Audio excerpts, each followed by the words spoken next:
You know how they say your wedding day is supposed to be the happiest day of your life? Well, let me tell you, that wasn't the case for me.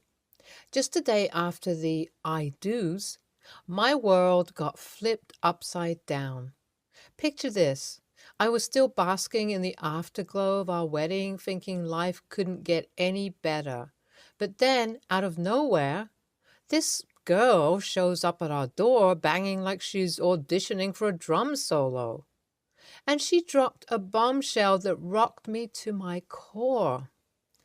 Apparently, my husband had been playing a double game, promising this girl the world, even proposing to her, but he never followed through.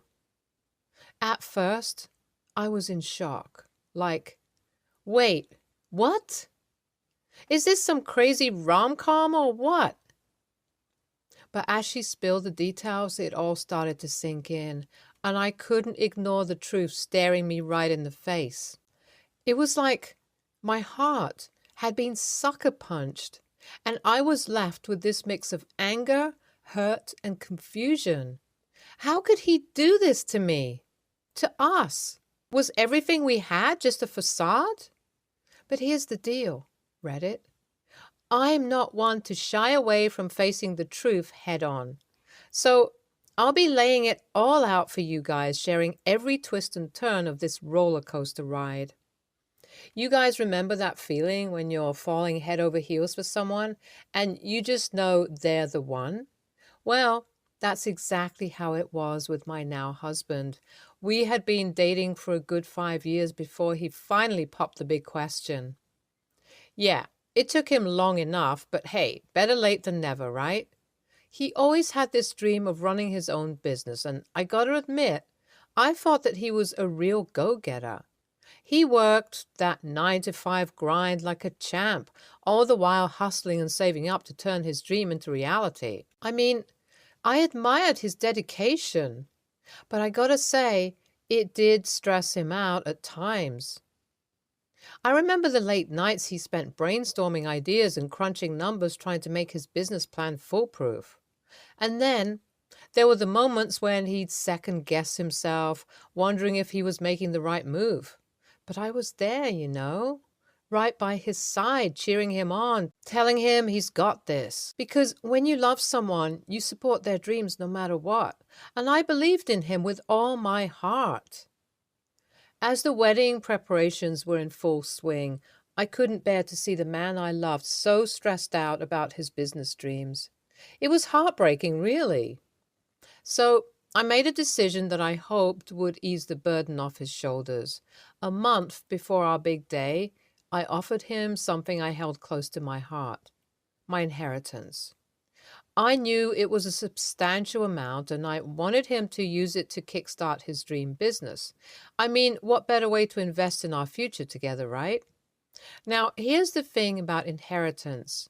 There are legalities involved and it takes time to sort it all out. So I told him that I'd need a little time before I could transfer the money to him. I wanted to make sure everything was done right, by the book. But he was cool with it, like really understanding. No rush, babe. We're busy with the wedding stuff anyway, and I'll be working after the wedding, so take your time. He reassured me, his smile making my heart skip a beat. With that weight off his shoulders, I saw a different side of him. The one I fell in love with all those years ago. He was relaxed, more at ease, and I couldn't help but feel relieved. We were in this together, and that was all that mattered. So, you know how they say a true friend always has your back? Well, that's exactly what my BFF did when it came to my inheritance idea. She had this nagging feeling, this little voice in her head that said, "Hold up, girl, think this through." And being the amazing friend she is, she didn't hesitate to voice her concerns. She gently suggested I take a step back and rethink the whole inheritance thing. At first, I was a bit defensive, like, hey, I know what I'm doing. It's my decision after all. But she persisted, and I gotta admit, I'm glad she did. She wasn't trying to rain on my parade or anything. She just wanted me to be sure about such a big move. I mean, I can't fault her for that. A true friend always looks out for your best interests. So we had this heart-to-heart talk, and she listened patiently as I poured out my feelings and reasons for wanting to support my husband's dreams. But she had some valid points too, about being cautious and all. She suggested that we wait until after the wedding to proceed with the inheritance plan. So I agreed, not just for her sake, but also because deep down I knew she had a point. Sometimes when you're so caught up in the excitement of the moment, it's easy to overlook potential risks. Thank God I listened to her, because little did I know things were about to take a surprising turn. Just when I thought we were in for a smooth ride, life threw us a curveball that we didn't see coming. Back to the present day, I confronted him, my heart pounding, trying to make sense of it all. I mean, how could he? How could he betray my trust like that? But you know what he did? He acted all nonchalant, like it was no big deal, claiming that his cheating doesn't count since it happened before we got married. Can you believe that? Well, let me tell you, I wasn't having any of it. I stood my ground and told him that if his cheating doesn't count, then neither does my inheritance offer. Fair's fair, right?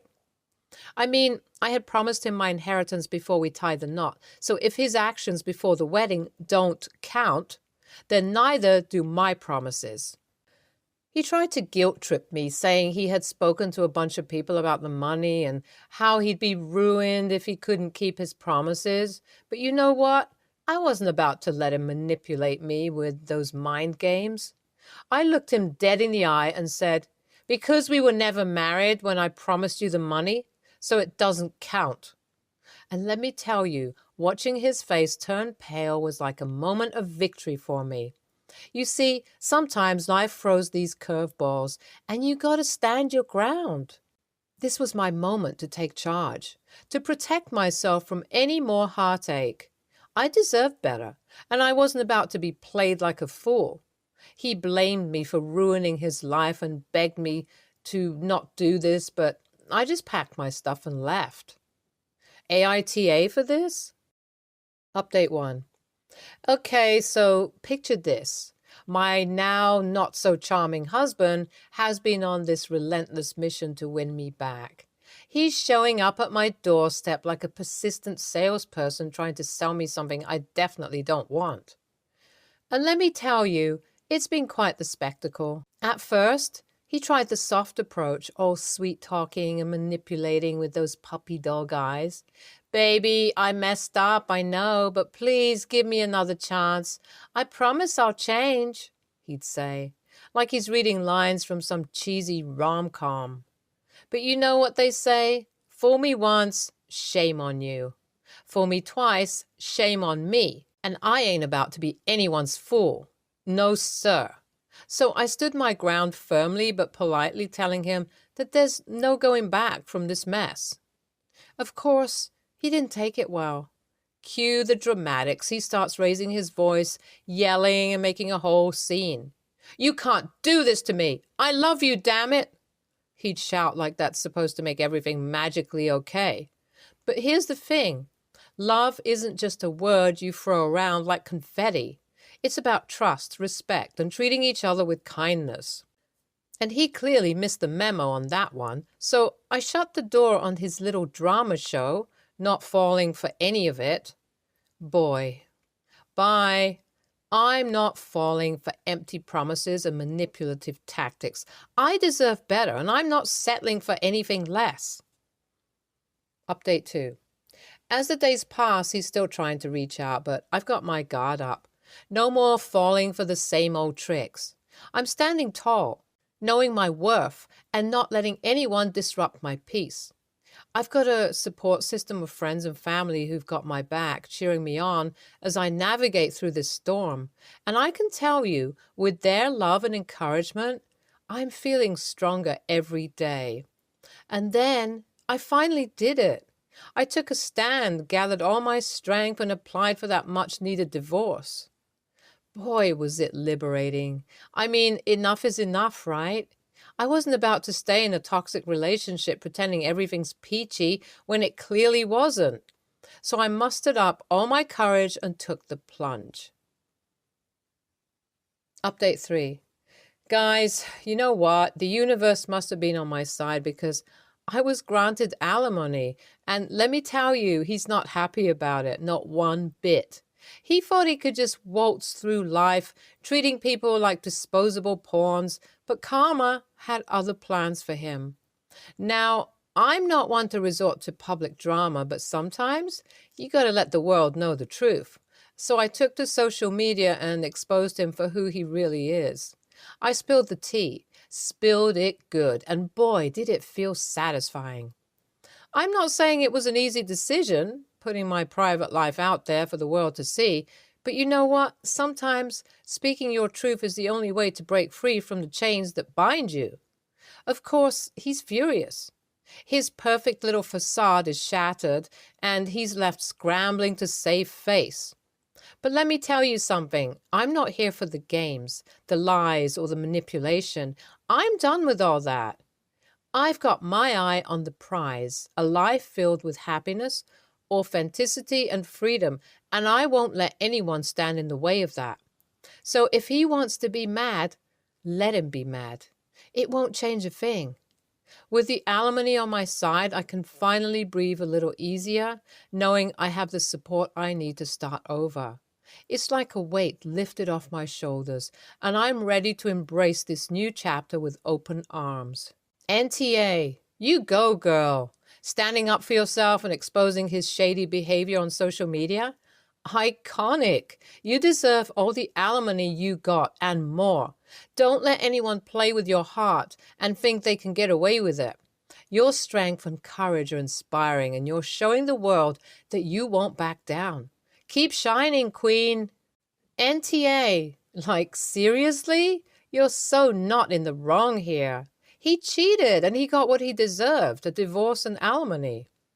It's not even about revenge or anything, it's about getting what's rightfully yours and exposing him on social media. That's the way to handle it in the digital age. You're taking control of your narrative and not letting anyone silence you. Keep being a boss, babe, and remember, you deserve all the happiness in the world. Next story. My brother is a widower twice over, with kids from both marriages. His first wife died when their children were 8 and 7, and his second wife died over a year ago, and those kids are now late teens to early 20s. My brother remarried within a year for the first time. His kids had a hard time with that, and he told them that remarrying was a sign that he loved their mom so much that he wanted to have that again, and that she taught him how. This second time, he has declared he will not date or remarry again because he found his soulmate and cannot imagine life with another woman. As you can imagine, his older 2 kids were not happy to hear that. They called him out on what he was saying, and he told them they needed to understand. They told him they knew he was a liar, and that his whole thing about loving their mom so much was bullshit. His kids from the second marriage were mad that their siblings wanted him to remarry and weren't happy that their mom was the more important wife. Now, his older kids aren't talking to him. The younger kids don't want to talk to the older ones, and he's acting like he has no idea how his words could be causing this. He confided in me, his younger sister, and I reminded him of a time years ago when our dad talked about our brother, the firstborn in our family, as the kid he enjoyed the most. My brother never got over it and said nothing Dad could say or explain would change that. Dad died and the two had not reconciled. I told him he needed to understand that words have consequences like actions do, and telling everyone that his second wife was so special to him that he does not want to find another because she was his soulmate is going to hurt the kids from his first wife since he moved on into a second marriage so fast after her. And even told his kids no slowing down and to see it as him loving their mom. He told me it shouldn't bother them as adults. I told him they love their mom, and want to believe she wasn't less important to him than his second wife. He told me I was making it seem like being honest about his marriage to his wife was the same as our dad choosing a favorite kid and how I'm an a-hole for that. AITA? Wow, he really thinks he's the main character and the only one with problems. He seems to think he can do no wrong, and if he does, everyone else is just overreacting. What a tool. NTA, obviously. It is high time someone took him off his high horse. NTA. Just as a heads up for anyone who might not know, the speech-action dichotomy is fictional. There aren't actions and speech, and never the twain shall meet. Speech is an action, and so naturally there are consequences for speech. There is a distinction between saying something and doing the thing you're speaking about, but both are actions. Your brother said what he said out loud to the world, and the people there took it to heart and are reacting to it. What more is there to say? You reap what you sow. The only thing you did was explain, using his own life story, why his belief that people must take his words with the placid grace of a monk is bullshit and obviously wrong. All you did was hold a mirror up to his hypocrisy. Next story. So I just got married and I've been planning this wedding for almost 2 years. I wanted it to be perfect. My brother was the best man. My sisters were bridesmaids and my brother had been with his girlfriend for a while. She still hasn't warmed up to me. And frankly, it seems like she doesn't like me. But I invited her as a guest. After the ceremony, I specifically wanted the bridesmaids, MOH, best man, and groomsmen to be seated with my husband and I, at least until the photographers were done catching candid shots. My brother went to pull up a chair for his girlfriend, and I asked him not to. We needed to keep the colors matching and numbers even for the photos. His girlfriend looked offended, so I told her it'd only take a few minutes and then she could join us. But right now, she just needed to stay out of the shots. My brother talked to her a little before she walked to the back tables, which she didn't have to do. She could have sat closer. My brother looked irritated, which made me slightly irritated because I didn't want him to look unhappy in the pictures. So I said he could at least pretend to look happy.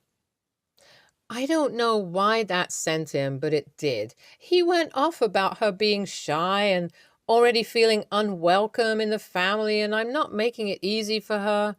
I told him it didn't seem like she was happy to be here anyway. She didn't seem like she wanted to be part of this family at all, and frankly, I didn't want her unhappy expression to be permanently displayed in pictures of what's supposed to be a happy occasion.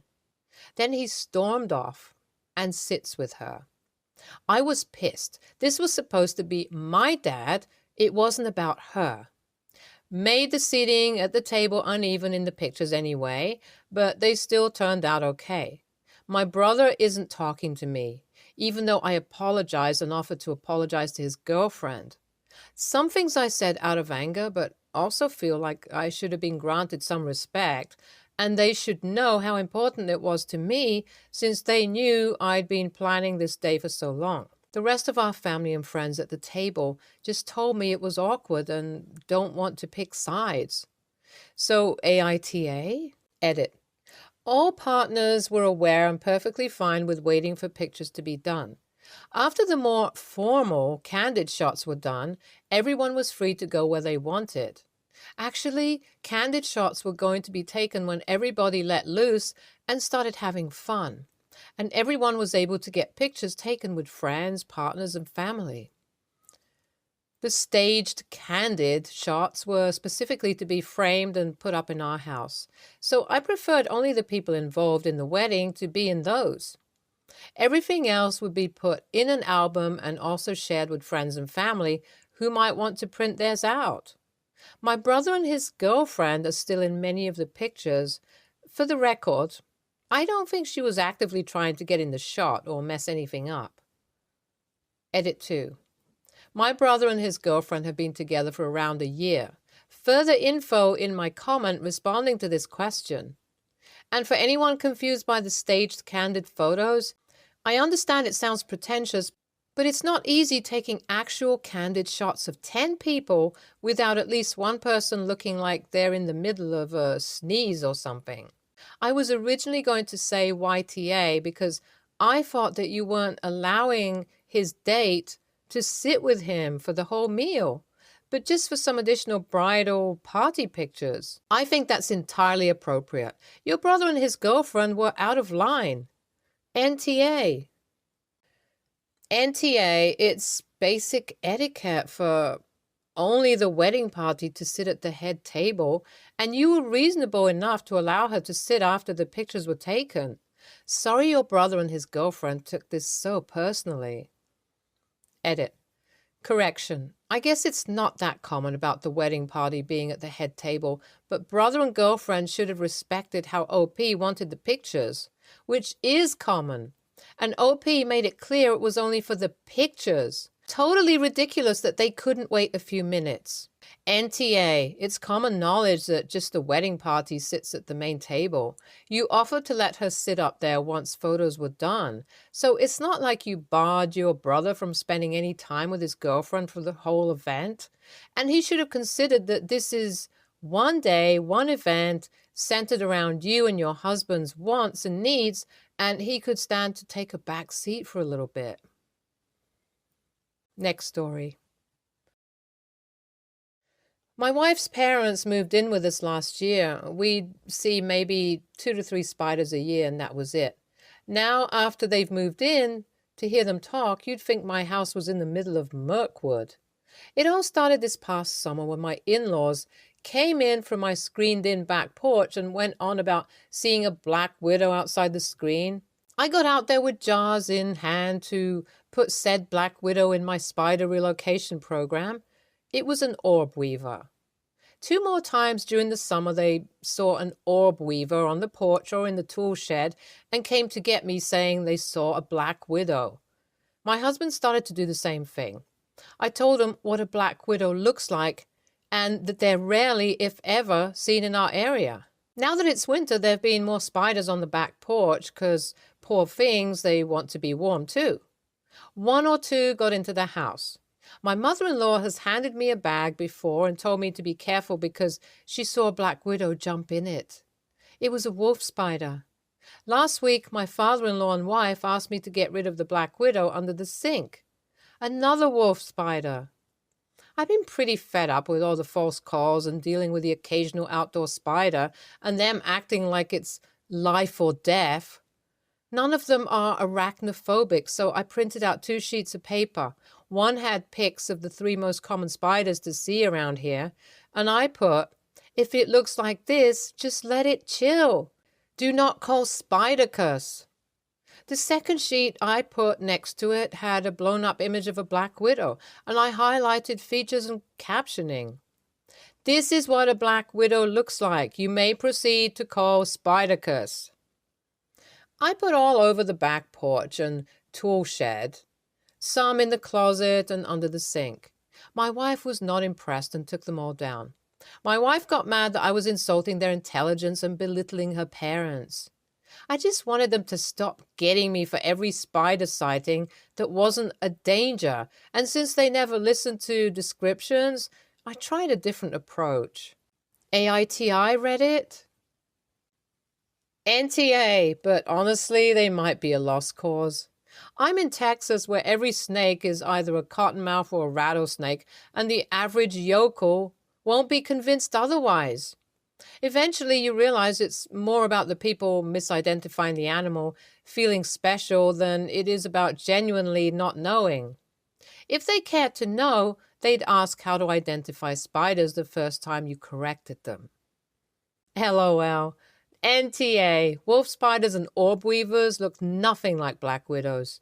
You tried to explain, but they did not listen and continued to call you for every spider they saw, claiming it was deadly.